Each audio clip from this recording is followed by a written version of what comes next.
ভিক্ষু তো আমাদের ক্লাসের মধ্যে চলে আসলো কিভাবে? এই ছেলে, এইখানে ভিক্ষা দেওয়া হয় না, এটা একটা ক্লাসরুম।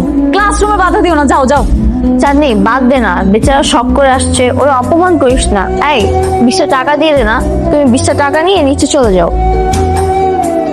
ওয়েট, ওকে দেখেই তো বোঝা যাচ্ছে যে ও একটা সুস্থ স্বাভাবিক মানুষ, তাহলে কেন আমাদের কাছে সাহায্য চাচ্ছ? আমি তো এই জায়গায় কোনো সাহায্য চাইতে আসিনি, আমি এই জায়গায় এসে ইফতেখার স্যারের লগে দেখা করতে। তুই ইফতেখার স্যারের সাথে দেখা করতে আসছিস না?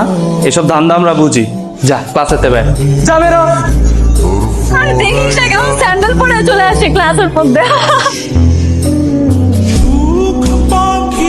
কি অবস্থা? আচ্ছা, স্যার আসসালামু আলাইকুম, আমি নূর ইসলাম, আমি ভুবনপুর গ্রাম থেকে আইছি। Sir okay. ওর নাম হচ্ছে নূর ইসলাম, আমার প্রিয় শিক্ষকের একমাত্র নাতি। ও এখন থেকে তোমাদের সঙ্গে পড়াশোনা করবে। নূর, ও হচ্ছে আমার মেয়ে, ওর নাম চাঁদনি। চাঁদনি শোন, তুই বাসায় যাওয়ার সময় ওকে সঙ্গে করে নিয়ে যাবি, ঠিক আছে? আর আমার আরো একটা ক্লাস আছে, আমি শেষ করে আসছি। কিরে চাঁদনি, তুই না বলেছিলি তোর বাসায় খুব ব্রিলিয়েন্ট স্টুডেন্ট আসবে, তুই নাকি তার সাথে প্রেম করবি? এই তোর হবু বয়ফ্রেন্ড?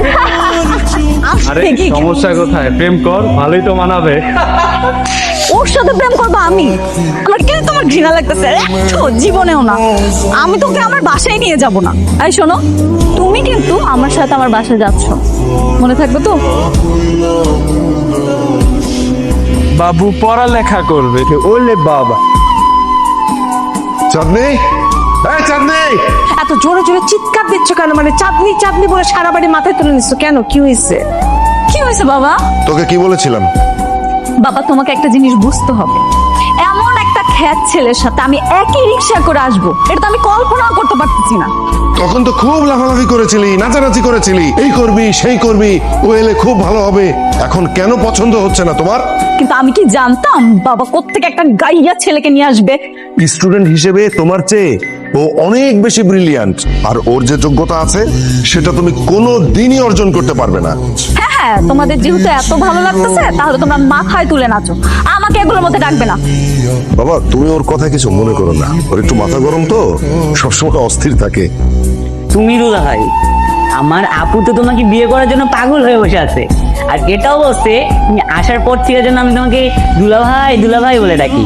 না না, তোমার ওই ডাইনিয়া পুরে বিয়ে করুন যাইবো না। এই, এই, কি বললা তুমি? আমি ডাইনি? তোমার মতো একটা খ্যাত ছেলেকে বিয়ে করবো আমি? এই, দাঁড়াইছিস কেন? তুই এর সাথে থাকতে থাকতে খ্যাত হয়ে যাবি, চল আয়। চাঁদনি যে তোমার পছন্দ করে ভালোবাসে, জানো এটা? না না, ও আমার পছন্দ করে না। তুমি তো আসলে একটা বোকা, মায়া চোখের ভাষা বুঝতে হয়, আর যার সাথে বেশি ঝগড়া করে তারই বেশি ভালোবাসে। এই যে এই দুইটা সুন্দর ফুল দিয়া ওরে প্রপোজ করো।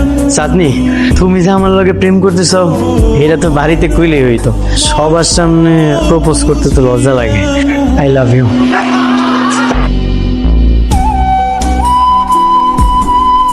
তুমি না ব্রিলিয়েন্ট স্টুডেন্ট, মানে তোমার এতটুকু কমন সেন্স কাজ করতেছে না?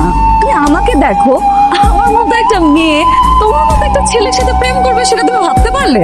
নেক্সট টাইম এই ধরনের ভুল যাতে না। যাও। আরে মিয়া, তুই আসলে একটা গাদা, তোমার দিছিও গাদা বউ।